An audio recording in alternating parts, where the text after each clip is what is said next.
విజయవాడలో ధర్నా చౌక్ వద్ద మున్సిపల్ కార్మికులు నిరసన తెలిపారు. జీతాలు చెల్లించాలంటూ రోడ్డెక్కారు.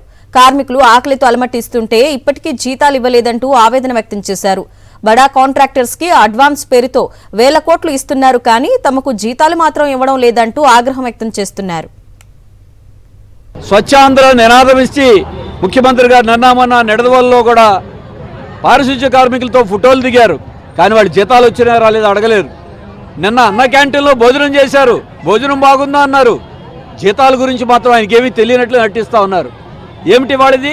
ఇదేనా P4 పేదరిక నిర్మూలన అంటే? పని చేయించుకుని జీతాలు ఇవ్వరా? ఎమ్మెల్యేలకి మంత్రులకి మాత్రం జీతాలు పెరుగుతాయా?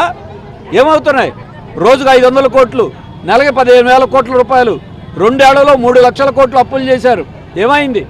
ఇంటి పన్నులు పట్టణాల్లో గత సంవత్సరం 2,000 కోట్ల రూపాయలు ముక్కుపిండి మరీ పెనాల్టీలు మరీ వసూలు చేశారు. ఈ ఏప్రిల్ నెలలో కూడా సంవత్సరం అంతా ఒకేసారి పన్ను కట్టండి, రాయితీలు ఇస్తామని ఊదరగొడతా ఉన్నారు. పన్నులు వసూలు చేసే ప్రభుత్వానికి పనిచేసిన కార్మికులకు జీతాలు ఇవ్వాలి లేదా? మహిళా ఉద్ధరణ, మహిళా బిల్లు గురించి తమిళనాడు వెళ్ళి మా రాష్ట్రం బ్రహ్మాండంగా ఉందని చంద్రబాబు నాయుడు గారు చెప్తారు. సిగ్గుపడాలి.